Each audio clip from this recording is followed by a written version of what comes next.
Bienvenidos al programa número 448 de Economía en Breve, correspondiente al 1 de febrero del 2026. Comenzamos con los indicadores económicos que tuvimos esta semana en México, empezando por el avance que da el INEGI del Producto Interno Bruto del cuarto trimestre del año pasado. Hay que recordar que este avance solamente incluye las tres principales divisiones del PIB que pueden ver en este cuadro del INEGI.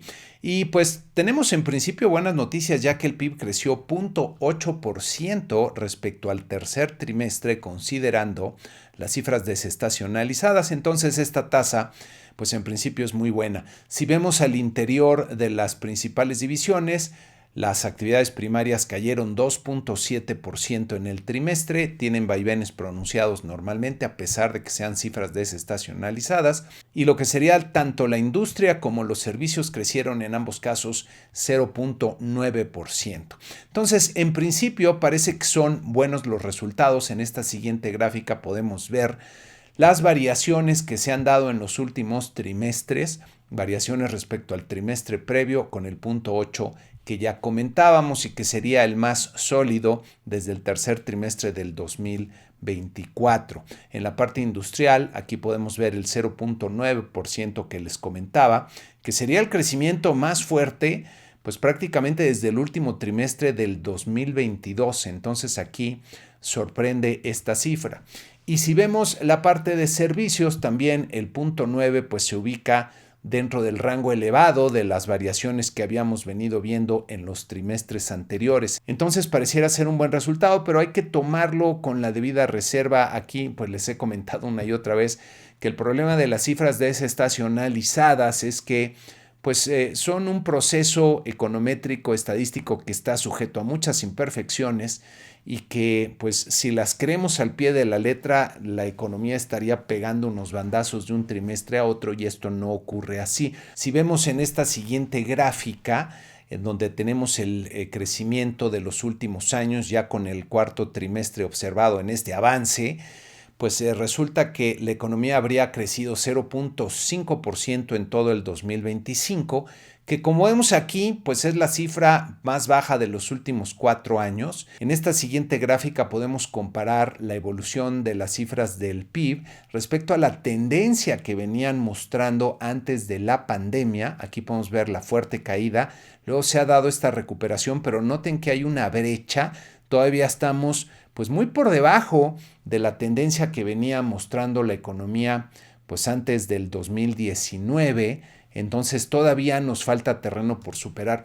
Y esta siguiente gráfica que pueden ver aquí me parece pues una muy mala noticia, porque lo que tenemos aquí es el total de la producción dividido entre el número de personas que están ocupadas en el país. Esto sería algo así como una medida de la productividad que genera, lo que produce cada persona que está ocupada en la economía. Y como pueden ver, pues prácticamente del 2021 a la fecha ha estado estancado este número, 425,000 pesos del 2018 por persona ocupada. Y esto es muy mala noticia, porque una de las cosas que tenemos que observar para que la economía crezca y crezca de forma más sana es un incremento en la productividad, y lo que tenemos aquí es que esta productividad se ha estancado. Y de alguna forma esto debería servirnos para reflexionar acerca de lo que se está haciendo en términos de política pública, que de alguna forma pues no está funcionando para producir más prosperidad general para la economía. Entonces, de verdad, esto es un llamado de atención. También en la semana salieron las cifras de la Encuesta Nacional de Ocupación y Empleo, que en esta ocasión les presento en este cuadro resumen, que nuevamente nos sirve para hacer muchas reflexiones importantes. Aquí lo que pueden ver es cómo estaba en diciembre del 2024 y en diciembre del 2025 algunos renglones seleccionados de los que presenta la encuesta, y cómo han cambiado en este último año. Entonces, la población de 15 años y más que tenemos hasta arriba en este cuadro, digamos que es la parte de la población que está en edad de trabajar, y que son, a diciembre del año pasado, eran 104,671,000 personas. Respecto a 2024, creció en 2,177 millones de personas, digamos, la gente que está en esta parte de la población que puede trabajar. La población económicamente activa son aquellos que sí están interesados en tener un trabajo o algún tipo de actividad, y esta creció nada más en 1,057,000 personas, de las cuales la población ocupada, se parece bastante, creció en 1,057,000 personas. Ahora, noten ustedes hasta abajo en el cuadrito, dentro de la población no económicamente activa, esta es la población que no está buscando un trabajo, ya sea porque piensan que no lo pueden encontrar o simplemente porque no están interesados. Aquí ubicamos a la gente que a lo mejor está estudiando, está preparándose de alguna otra forma, o son amas de casa que no están con alguna remuneración. Entonces, en esta parte de la población podemos ver que ha habido un crecimiento de la parte no disponible de la población no activa de 1,229,000 personas. Entonces, es muy triste que haya este crecimiento tan importante en la cantidad de gente que no está disponible para trabajar y no está económicamente activa. Y a lo mejor la explicación a esto es una hipótesis que creo que tiene muy buenas probabilidades de ser la explicación de lo que está ocurriendo. Es que hay muchas personas que reciben el dinero de los programas sociales y que no tienen esa necesidad de trabajar. Inclusive muchos jóvenes que deberían estarse desarrollando habilidades en sus primeros trabajos, pues tal parece que no lo están haciendo. Y si vemos al interior de la población ocupada, pues miren cómo ha cambiado. La ocupación informal creció en 1,162 millones de personas en el año dentro de la población ocupada, y la población con una ocupación formal cayó 104,000 personas. Entonces, este es otro problema que estamos teniendo en el país, porque la ocupación que estamos generando es básicamente informal y las ocupaciones formales se están reduciendo. Vean también los números. Tenemos 27,390,000 personas en las ocupaciones formales y pues más de 32, casi 33 millones de personas en las ocupaciones informales. Y un problema es que, de acuerdo a las cifras de los censos económicos del 2024, la productividad que tiene una persona en la parte formal de la economía es más de 8 veces la que tiene una persona en la parte informal de la economía. Entonces, pues no estamos creando ni el crecimiento que se requiere, ni las ocupaciones más productivas para el país. Entonces, me parece parte del mismo problema que estamos observando, y que tiene que ver con todos estos cambios que se han hecho en el país, especialmente la destrucción de muchas de las instituciones que proveen la certeza jurídica, y eso es parte de lo que está explicando el estancamiento, de hecho caída en la inversión, y al no invertirse, pues no se están generando las nuevas máquinas, capital, tecnología, que es lo que aumenta la productividad de las personas. Otra vez, aquí es una llamada de atención a que tenemos que empezar a ver las cosas de forma diferente. Y una última reflexión de este cuadro. Vean ustedes el número de empleadores que recoge la encuesta, que son, digamos, los que crean esas ocupaciones, esos empleos que necesita el país. Pues son nada más 3,6 millones de personas. De 104,6 millones de esta población económicamente activa, solo hay 3,6 millones de empleadores y crecieron nada más en 139,000 en el año. Entonces también esta es otra llamada de atención. Necesitamos más empleadores, que son los que crean los empleos que después el resto de las personas utilizan para sus ingresos y su prosperidad personal. También en la semana salieron las cifras de las finanzas públicas ya del cierre del año, del mes de diciembre, y vean cómo en diciembre pues hubo una caída en varios de los renglones por el lado de los ingresos que tenemos en esta primera parte del cuadro, caídas bien importantes. Los ingresos del gobierno federal en diciembre 23% abajo en términos reales de los de hace un año, lo que son los ingresos tributarios 1,8%, el ISR se cayó 11,8% en términos reales, y los ingresos no tributarios también una caída muy fuerte, 27,7% real en diciembre. Entonces, malas noticias aquí en el cierre del año de las finanzas públicas. Y si vemos por el lado del gasto, también aquí hubo contracciones en el mes de diciembre, tasas negativas, de las que destacaría sobre todo pues la fuerte caída que se ha dado en la inversión física, 34,7% real anual en diciembre, y acumulado en el año pues 28.4%, una caída bien importante en estos renglones. Si ven en la columna que está hasta la derecha, esta fue la variación que se dio en pesos. Y vean cómo pues el gasto creció en 430 mil millones de pesos, pero de los renglones que destacan, las pensiones crecieron en 157 mil millones de pesos y esas van a seguir creciendo. Y el gasto del costo financiero de la deuda en 160 mil millones de pesos. Entonces lo que estamos viendo en las finanzas públicas es que cada vez hay menos espacios, menos márgenes de maniobra. Los renglones que traen una inercia propia como el de pensiones o el de los subsidios, que luego son muy difíciles de recortar, pues se mantienen creciendo y esto limita la capacidad para hacer otras cosas como la inversión por parte del sector público.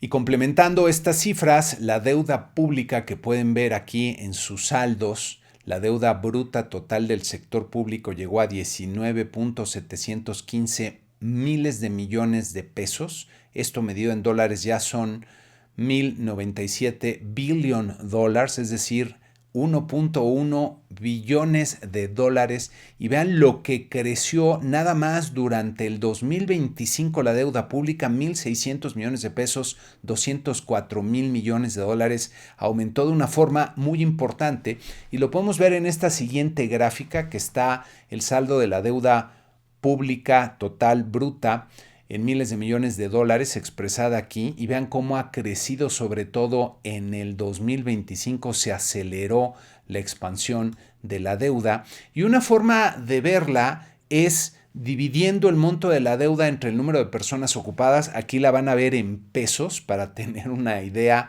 de lo que cada persona ocupada debería estar aportando para pagar esa deuda pública.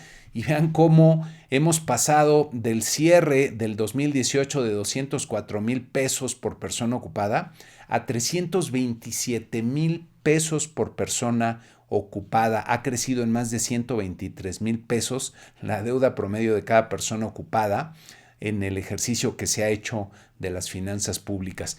Y otra forma de verlo es en esta siguiente gráfica, en donde pueden ver cómo cambió la deuda de un año respecto al año anterior medida en dólares, la deuda bruta total del sector público. Y vean en el 2025 cómo se aceleró fuertemente la deuda después de que había estado en el 2024 casi no creció.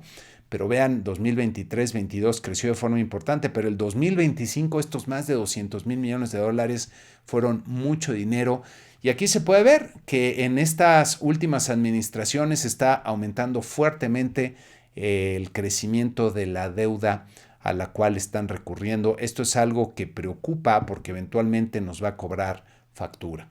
También en la semana tuvimos las cifras de la balanza comercial. Aquí hay buenas noticias, ya que pues hay tasas de crecimiento importantes en las exportaciones, en las importaciones, el comercio, que es la suma tanto de exportaciones como importaciones y que pueden ver en esta siguiente gráfica, pues se ha mantenido a buen ritmo, casi 120 mil millones de dólares, de hecho 118.9 miles de millones de dólares en el mes de diciembre, la segunda lectura más alta después de la registrada en octubre. Entonces esto es una buena noticia porque aquí pues hay un claro dinamismo, que hay contrastes al interior de los renglones de la balanza comercial. Aquí pueden ver en esta gráfica las manufacturas no automotrices que registraron un muy buen nivel, como pueden ver aquí en diciembre, la segunda lectura más alta después de la de octubre, casi 40 mil millones de dólares los que se dieron en este mes de diciembre. Y hay que recordar todo este efecto que hemos comentado de la incertidumbre producida por la política comercial, los aranceles de Estados Unidos, que están haciendo que se aceleren muchas de las decisiones o que de alguna forma estas cifras se vean afectadas por ese tema. Y hay que ver más adelante si esto se empieza a diluir, lo que quede pues va a ser más en la respuesta al comportamiento de la economía tanto de Estados Unidos como de la mexicana. Entonces, ojo con este tema.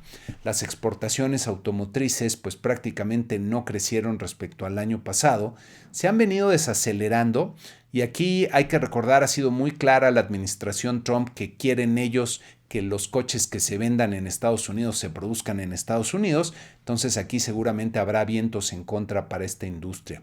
Si vemos por el lado de las importaciones, crecieron fuerte las importaciones de bienes de capital en el mes de diciembre. Fue de las mejores lecturas que tuvieron en el año, después de que habían venido bajando y en niveles menores a los que se observaron en 2024 y buena parte del 2023. Habrá que ver si este repunte, me parece que más bien va a obedecer a cuestiones muy temporales. Hay que notar que la fortaleza que ha mostrado el peso favorece este tipo de importaciones. Bueno, las importaciones en general se abaratan para los mexicanos y a lo mejor eso es parte de lo que está explicando este comportamiento. Desde luego, en la parte de consumo que ven en esta siguiente gráfica, lo barato que está el tipo de cambio explica estos altos niveles en las importaciones de bienes de consumo, que seguramente van a continuar así.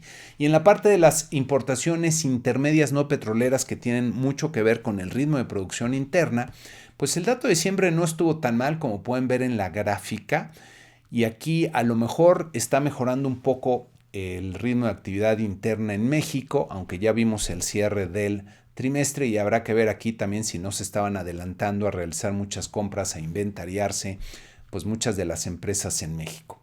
Por otro lado, tuvimos también las cifras del financiamiento bancario que pueden ver en esta gráfica. Este es el financiamiento de la banca comercial al sector privado. Y aquí pueden ver que en los últimos meses la parte más importante, que son empresas y personas físicas con actividad empresarial, pues prácticamente se ha detenido, que me parece que obedece a la mayor incertidumbre que hay, menores perspectivas de crecimiento, y eso está afectando este renglón. Lo que había venido creciendo fuerte era el crédito al consumo aquí en la línea azul clarito y también el crédito a la vivienda en la línea anaranjada. Si vemos nada más el financiamiento de la banca comercial a empresas y personas físicas con actividad empresarial, aquí lo tenemos en miles de millones de pesos del 2018, la segunda quincena de julio. Estamos dividiendo entre el INPC para ver en términos reales cómo se ha comportado, y aquí se puede ver que se ha detenido en los últimos meses, se frenó este tipo de financiamiento, por lo que ya comentábamos. Por el lado del crédito al consumo, aquí pueden ver que en los últimos 2 meses del año se acelera muy fuerte el crédito en tarjeta de crédito. Al parecer los consumidores salieron a firmar, tal vez aprovechando algunos bienes importados por los bajos niveles que había alcanzado el tipo de cambio.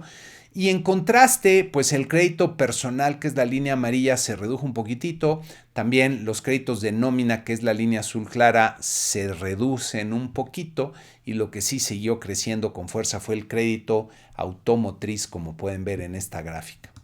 Si vemos el total del financiamiento al sector privado, que pueden ver aquí en las barritas, pues siguió aumentando, pero vean sobre todo al sector público, es el que se incrementó fuerte en los últimos 2 meses del año. Tal vez Hacienda salió a conseguir créditos bancarios para completar por el lado de las finanzas públicas algunos gastos que tenía por ahí.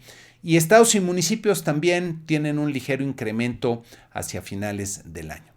En Estados Unidos, la pieza de información más relevante en términos económicos fue la decisión de política monetaria de la Reserva Federal, que, como se anticipaba, pues dejaron la tasa de interés sin cambio. Aquí pueden ver en la línea amarilla la tasa de los fondos federales, que es la tasa de referencia de la política monetaria desde el 2000 a la fecha. Hubo un voto disidente en donde 2 personajes votaron para seguir bajando la tasa, desde luego los que querían ser candidateados por Trump para la Reserva Federal, pero la mayoría, 9-2 fue el voto, la mayoría de los miembros pues decidió mantener la tasa. Están preocupados por el tema de inflación, que ahorita vamos a platicar. Han salido algunos resultados nada buenos y por lo mismo dejaron la tasa de interés sin cambio. Y por cierto, finalmente se resolvió la incertidumbre sobre quién será el nominado por el presidente Trump para sustituir a Jerome Powell al frente de la Reserva Federal.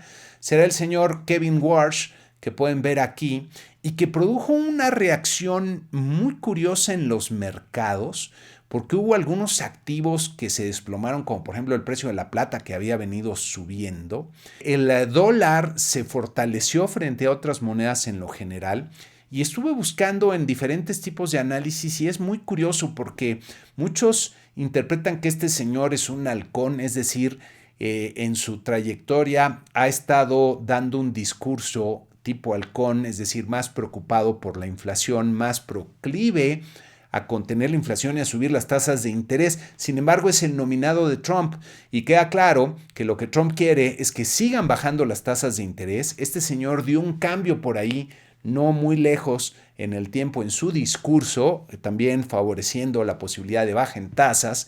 Entonces, creo que no está claro todavía si va a ser un hawk, un halcón, o va a ser un dove, un paloma en términos de la política monetaria. Una vez que acabe Powell su periodo en mayo, pues ya veremos su primer discurso. Todavía tiene que ser ratificado por el Congreso, en donde está pendiente, por cierto, uno de los legisladores republicanos que pidió cuando llega esta investigación sobre Powell acerca del mal gasto que se hizo en la remodelación de edificios de la Reserva Federal, desde luego en la persecución que estaba haciendo el Departamento de Justicia de Trump, que no está contento con Powell, pues uno de los senadores republicanos pidió que se detuviera el cambio en la Reserva Federal hasta que se resuelva ese tema de la investigación a Powell. Entonces vamos a ver cómo se van dando ahí las cosas y qué es lo que empieza a decir este señor una vez que llegue a la Reserva Federal. En fin, muy curioso lo que pasó con los mercados y ya veremos qué es lo que pasa cuando empiece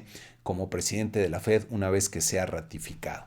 También en Estados Unidos se dieron a conocer los precios al productor del mes de diciembre, que fueron bastante mayores a lo que se esperaba, crecieron 0.49% y se estaba esperando 0.2%, entonces fue una sorpresa negativa y como pueden ver en esta gráfica donde tenemos las variaciones mensuales de este indicador, ese 0.49 estuvo muy alto, estuvo de hecho aquí por arriba, como pueden ver en la línea amarilla, de la mayoría de los niveles registrados, de los cambios registrados antes de la pandemia. Entonces esto quiere decir que está en niveles claramente incompatibles con la meta que persigue la Reserva Federal del 2% para los precios al consumidor, y es una de las razones por las cuales hay mucha reserva, mucha prudencia en la Reserva Federal para bajar las tasas de interés. No está saliendo bien la inflación. Si vemos a tasa anual cómo se movieron los precios al productor, pues se quedaron prácticamente en este 3%, todavía lejos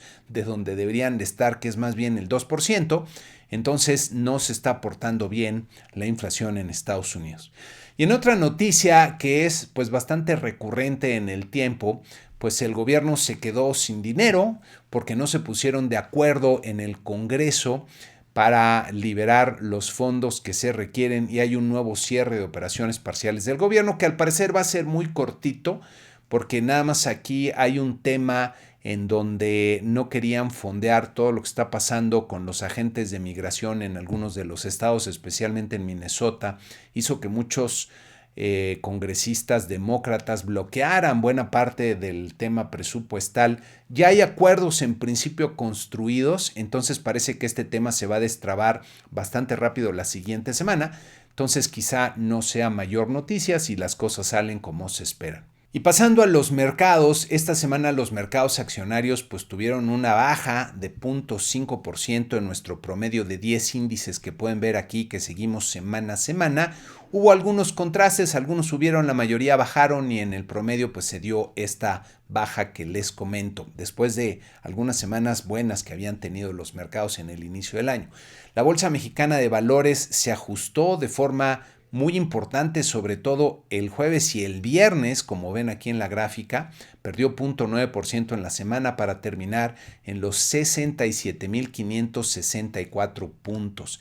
Y el tipo de cambio que llegó a tocar 17.13 pesos por dólar en la semana, pues en los últimos días se depreció después justo de la nominación del señor Warsh de la Reserva Federal y alcanzó al cierre de la semana 17.46 pesos por dólar. Fue una corrección bien importante y pues si algo está claro con el tipo de cambio es que esa volatilidad pues en algún momento se va a observar y vamos a tener estos vaivenes pronunciados. Vamos a ver la siguiente semana cómo empieza. Por cierto, llama la atención el comportamiento que han mostrado los precios de algunos activos, como en este caso el oro, que pueden ver aquí que se disparó fuertemente a más de $5,000 por onza en el último mes, y todo esto es por la inquietud que ha estado generando pues especialmente Donald Trump con algunas de sus decisiones, y esto también quiere decir que hay muchos inversionistas buscando el refugio seguro que representa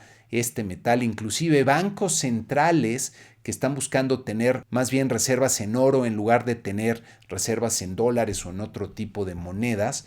Entonces, ojo con este tipo de comportamientos porque sugiere que puede haber ahí de base un temor creciente entre los inversionistas por todo lo que está pasando en el entorno global. Y en una noticia que hay que comentar aquí del entorno político interno que se da este domingo en el que estoy haciendo el programa, pues resulta que finalmente el señor Adán Augusto López deja la coordinación de Morena en el Senado y según él se va a ir a hacer trabajo a nivel de tierra, a nivel de cancha por parte de Morena, pero a mí me parece pues muy claro y hay muchas interpretaciones diferentes de diferentes tipos de analistas respecto a esto que acaba de pasar, pero desde mi punto de vista con todo lo que ha ocurrido, especialmente después de la llamada que tuvieron la presidenta Sheinbaum y Donald Trump, y que viene esta decisión, pues me parece que esto claramente es un golpe para el señor de Palenque, porque Adán Augusto era su hombre fuerte que controlaba el Congreso y evitaba que muchas cosas pasaran, y si bien Ignacio Mier también podría considerarse muy cercano a López Obrador, pues no es el hombre fuerte que tenía López Obrador. Entonces yo creo que aquí sí hay un cambio bien importante en el entorno político de México y seguramente habrá algunas cosas que vienen. Al parecer este señor va a seguir con fuero, Adán Augusto López, porque no pierde su espacio en el Senado, pero por eso algunos interpretan que esto pues es una muy buena salida, de hecho hasta un premio, porque también estaba siendo investigado por muchas cosas que no han procedido, pero como quiera que sea, yo diría que esto sí es un retroceso para él y para el señor de Palenque. Vamos a ver qué pasa más adelante. Es probable que el entorno político en México se vaya poniendo cada vez más jaloneado. Y en una noticia interesante del entorno global, me parece una buena noticia, pues finalmente la Unión Europea y la India pues logran un acuerdo comercial, quizá en contra de lo que está buscando Trump, pero también como consecuencia de todas las amenazas y todas las presiones que ha ejercido Trump. Y miren, lo que debería estar pasando en el mundo, en beneficio de todos los países, de la humanidad en general, es que se amplíe la cooperación entre las naciones y el comercio, de hecho, entre las naciones. Este es el tipo de cosas que deberíamos estar viendo, aquí quizá por las malas razones, que son las presiones de Trump, pero bueno, es creo una buena noticia para la India y para la Unión Europea. Para lo que tenemos esta semana, les recuerdo que destaca nuestro webinar trimestral, que ahora vamos a hablar de la disrupción que se está dando en el entorno geopolítico y económico. Los esperamos este martes a las 6 de la tarde. A todos los suscriptores generosos tienen su lugar, espero que ya hayan confirmado. Los que no lo son tienen un precio especial. Mándenos un correo porque ya viene el martes nuestro siguiente webinar. Y para lo que tenemos esta siguiente semana que inicia en México, hay bastante información. Comenzamos el martes con las remesas que mandan los trabajadores a sus familias en México, datos del mes de diciembre. Veremos también la encuesta Banjico de expectativas, el indicador IMEF. Veremos el miércoles los resultados de la encuesta Citi de expectativas. El jueves la decisión de política monetaria de Banco de México, que me parece que van a empezar el año haciendo una pausa, pero vamos a ver los señalamientos que hacen y vamos a ver también si Banco de México actualiza sus pronósticos de inflación. Vamos a tener también cifras de inversión fija bruta y de consumo privado del mercado interior del mes de noviembre. Y en Estados Unidos habrá que ver los índices del Institute of Supply Management, tanto de la parte manufacturera como de servicios del mes de enero, el lunes y el miércoles. Y el viernes sale el muy importante reporte de empleo del mes de enero, más lo que se acumule en términos de las acciones que haga el presidente Trump. Y con eso terminamos este programa número 448 de Economía en Breve. Muchas gracias y que tengan una excelente semana.